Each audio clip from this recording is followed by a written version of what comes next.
Hello everyone, it's Can of Soda. Welcome back to another video. Now, in my previous Minecraft commentary video, we talked about the new and upcoming copper tools, copper weapons, and of course, the copper golem. Those were the newest, announced, and upcoming features that we'll be seeing in the fall drop later this year. We covered that earlier this month, which by the way did so well, so thank you for that. If you haven't seen that video, then you should definitely give it a go. But now, we have more exciting news to share, because on July 22, 2025, Mojang has announced new add-ons coming to Minecraft, which adds to the fall drop, and that includes shelves, copper golem statues, and new dye appearances. Now, keep in mind that at the time I'm making this video, all this information is like super new. Like I said before, more features will be added as time goes on. So without further ado, let's get straight into the video. So the first biggest thing Mojang is adding to the game is shelves. Yep, that's right. Display shelves of its own kinds are coming to Minecraft. If you take a look at it, it honestly looks like something straight out of a mod, and that's honestly pretty awesome. So the concept and recipe of a shelf is actually very easy. You craft them out with 6 strip wood right here, 3 on the top, 3 on the bottom, in a horizontal row. And just like with doors and trapdoors, each shelf not only has its own color, but design as well. I'll let you take a moment to look at these.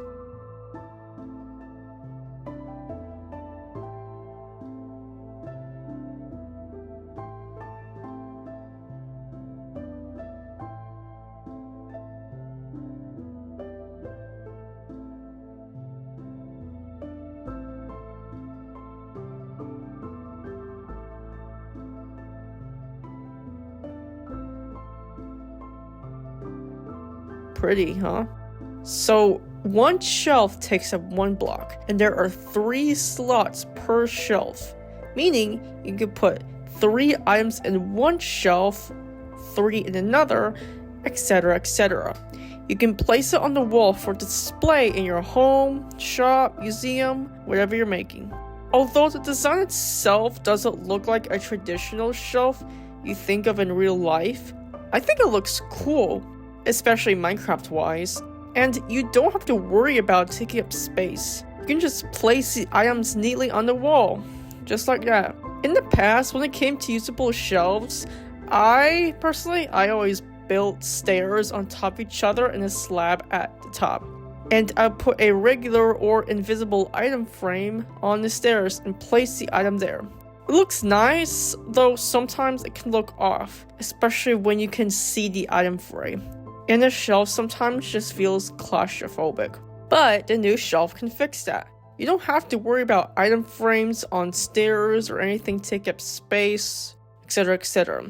You just place it on the wall and automatically put your items there as well. It's a lot like chiseled bookshelves, except you can literally tell which items you're sorting.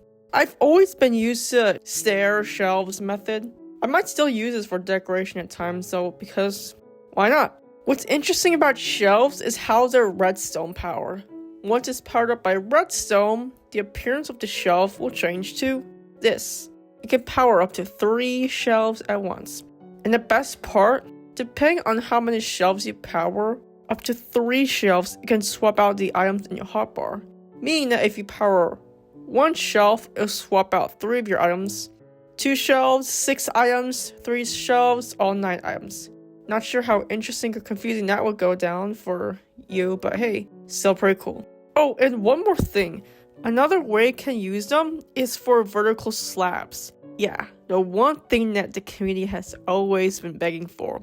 It doesn't function like a vertical slab, but you can build them this way, which I think is really cool. I saw someone in the comments saying that they'll use shelves as vertical slabs, which is honestly valid. Next topic I'll be discussing today is our new friend, the copper golem.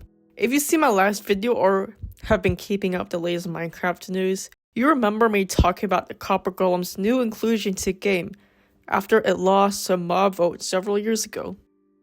To sum it up, the copper golem basically uses the copper chest to sort your items. It's your little helper.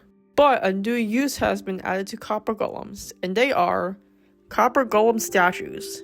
Basically what it does is that once a copper golem is fully oxidized, it will freeze and turn to a statue. It'll drop whatever items it was holding and freeze in a random position.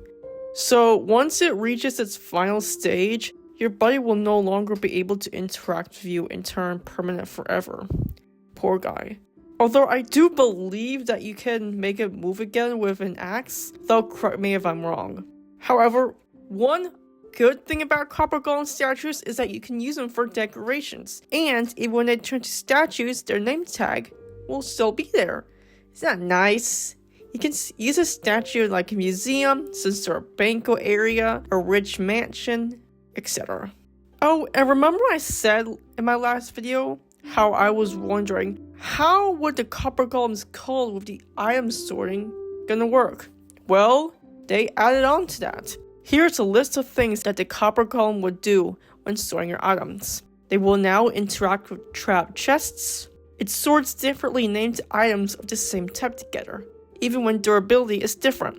And they sort bundles of the same color together. How amazing is that?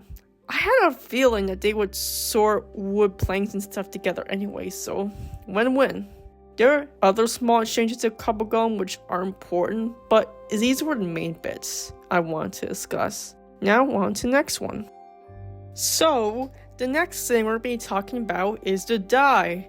It's a small change, or large depending on how you view it, but just like how spawn egg textures got changed, the dyes will receive the same treatment. Before, a lot of these dyes had their own appearances, although some looked like ovals. The green dye looked like lettuce, and the red dye looked like rose. And we're not talking about the ink sats, lapis lazuli, and bone meal as a common dye a long time ago. But now, the dyes will look different. And this right here is what they look like. I'll give you a moment to take it in. But in my opinion, it's honestly not too bad. I'm guessing those things on the bottom are supposed to be bowls in which you put the dye powder in. Which, honestly, I think that's kind of clever. If you're one of those people who are still trying to figure out where the dye is in the inventory and chests, this can be helpful. Even if you're like me who can already spot them from a distance. But according to Mojang, the different shapes they use for dyes is intentional because it helps colorblind people determine which is which. Although I'm not colorblind, I hope this can be helpful to people who are colorblind. Now, I felt a little mixed about this new texture change at first, but it might not be too bad. In fact, it looks high quality, which is neat, just like the spawn eggs. I think it won't hurt to get used to it though. So, the last section just contains minor updates and additions. Some of it is likely based on fan feedback with like glitches and stuff, but it's mostly little tweaks Mojang is adding to help enhance the update a little better. Let's read them from the website together and we will review our thoughts on them. First, let's start with the blocks. So, it says some blocks that could catch fire with flint and steel, just like the top stone slab or wood stair, will now also catch fire during fire explosion, such as those from fireballs. I mean, that's completely fair. I mean, fireballs, they're literally fire, so yeah, that's logical. I thought that happened before with gas, but oh well, it's fine. We'll move on. Glass blocks will now catch fire with flint and steel or fire explosion. Actually, yeah, that makes sense. I think it can burn glass, and I wonder if it'd be clever to like turn to sand, you know? Since sand is literally hardened glass. Actually, I think that's the other way around. What am I saying?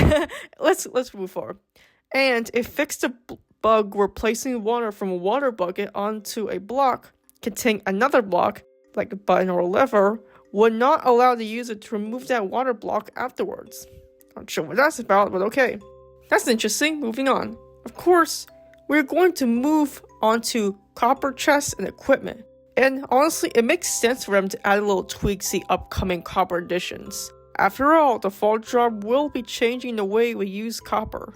We'll explain stuff with like statues above, but this is a little different. So the copper chest lid now has a copper texture. And yeah, I think you can see it right there. Yeah, that's a major difference. Double copper chests will now have their groove at the front. I haven't tried out the snapshot yet. I've mainly used Java, not Bedrock. Sadly, I don't think they have a snapshot for Java last time I checked, but hopefully I'll check it out at some point. So for copper equipment, hostile mobs now have a chance to spawn with copper armor equipped. That's fair. I mean, they already did this with like leather, chainmail, iron, and gold. So it makes complete sense, especially since copper is like down there between stone and iron in terms of like rarity and durability. And hostile mobs can pick up and use copper weapons and armor. Again, same logic which applied from above, you know? And that makes sense too. That's all I want to present for now. These are the main changes. The other ones on their website were just little glitches and errors that got fixed. I didn't want to go over every bug in detail because I didn't want to like bore you to death. But I do want to point out how good and important it was that developers are, continuing to pay attention to these small glitches because of the feedback they received from the community and the tests they ran during their development work hours. Plus, they must get the players ready for the fall drop anyway if there are bugs that need to be fixed. So yeah. I know this video might have been a little shorter than my previous fall drop video, but with how major the new shelves are as well as the dye textures, I still felt that it was very important to talk about it. I mean, come on, these new shelves look cool. And, I mean, we're talking about fall drop anyway, so yeah. However, if you want to keep using item frames or be like me and use stairs as an alternative, that's fine too. There's no rules in Minecraft or anything since it's a sandbox game, so do whatever you want. But I do look forward to seeing how the players will be able to use shelves in the future alongside the copper golems and tools that have already been announced, and other possible unannounced things that they might be working on as of now. Is there anything else you'd like to see added to upcoming fall drop of 2025? Let me know your thoughts in the comments below. I'd love to see them. Anyway, thank you all again for watching the video. If you enjoyed, don't forget to like the video, comment your thoughts, and of course subscribe to my channel for more content like this. And if you hadn't, do go check out my other fall drop video. I'm most likely going to make more of these as time goes on, and we inch closer to the actual release of the fall drop, which is going to be exciting. But until next time, I will see you all later. Bye.